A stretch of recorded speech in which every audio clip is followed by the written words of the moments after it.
സിംഹാസനഗതാ നിത്യം പത്മാശ്രിതകരദ്വയാ ശുഭതാസ്തു സതാ ദേവി സ്കന്ദമാതാ യശസ്വിനി. നവരാത്രി മഹോത്സവം 5-ാം ദിവസം സ്കന്ദമാതാ ഭാവം. നവരാത്രിയുടെ 5-ാമത്തെ ദിവസം സ്കന്ദമാതാവിനെ പൂജിക്കുന്നു.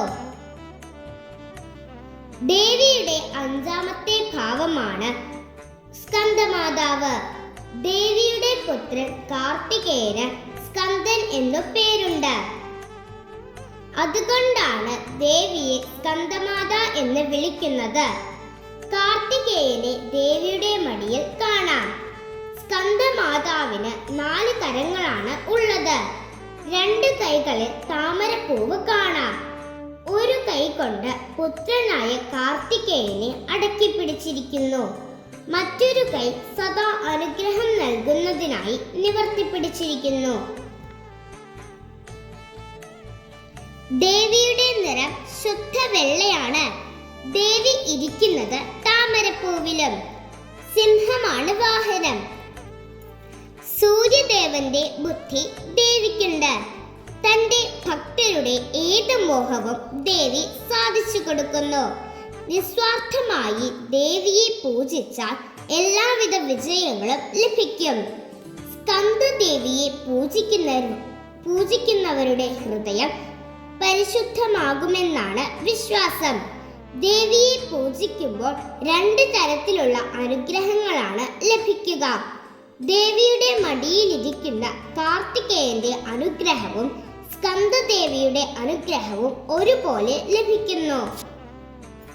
സതീദേവിയുടെ അഭാവത്തിൽ ദുഃഖിതനായി അഗാധമായ ധ്യാനത്തിലേക്ക് മഹാദേവൻ നീങ്ങി. ആ സമയത്താണ് ഭീകരനായ താരകാസുരന്റെ ആഗമനം.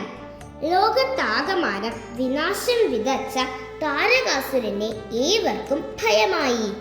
മഹാദേവന്റെ പുത്രനാൽ മാത്രമേ മരണം സംഭവിക്കൂ എന്ന് താരകാസുരൻ വരം നേടിയിരുന്നു. ഇതിനായി മഹാദേവനെ ധ്യാനത്തിൽ നിന്നും ഉണർത്തണം.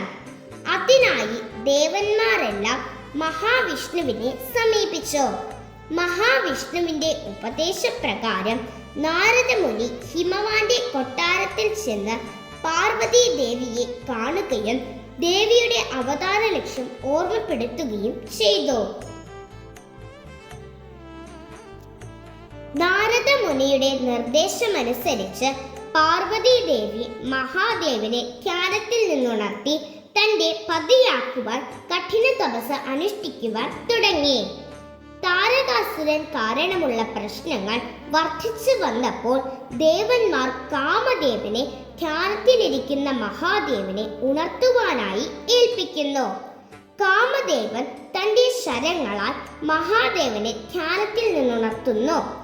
ക്രോധാകുലനായ മഹാദേവൻ തന്റെ തൃക്കണ്ണ് തുറന്ന് കാമദേവനെ ഭസ്മമാക്കി. ഇതിനിടയിലാണ് തന്നെ സ്മരിക്കുന്ന പാർവതിയെ മഹാദേവൻ ശ്രദ്ധിക്കുന്നത്.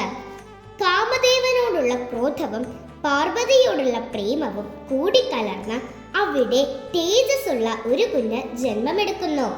കാർത്തികേയൻ, മുരുകൻ. കാർത്തികേയന്റെ മറ്റൊരു പേരാണ് സ്കന്ദൻ.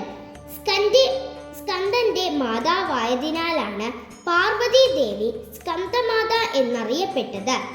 കാർത്തികേയന് വിവിധ തരത്തിലുള്ള ആയുധങ്ങൾ ദേവന്മാർ സമ്മാനിക്കുന്നു. ഇവയെല്ലാം ഉപയോഗിച്ച് കാർത്തികേയൻ താരകാസുരനെ വധിച്ചു. ഭീകരനായ അസുരനെ വധിച്ച് ലോകം മുഴുവൻ സന്തോഷവും സമാധാനവും നിറച്ച ധീരനായ സ്കന്ദന്റെ മാതാവായി സ്കന്ദമാതാ ഭാവത്തിലാണ് 5-ാം ദിവസം നാം ദേവിയെ ആരാധിക്കുന്നത്. എല്ലാവർക്കും സ്കന്ദമാതാ ദേവിയുടെ അനുഗ്രഹം ഉണ്ടാകട്ടെ.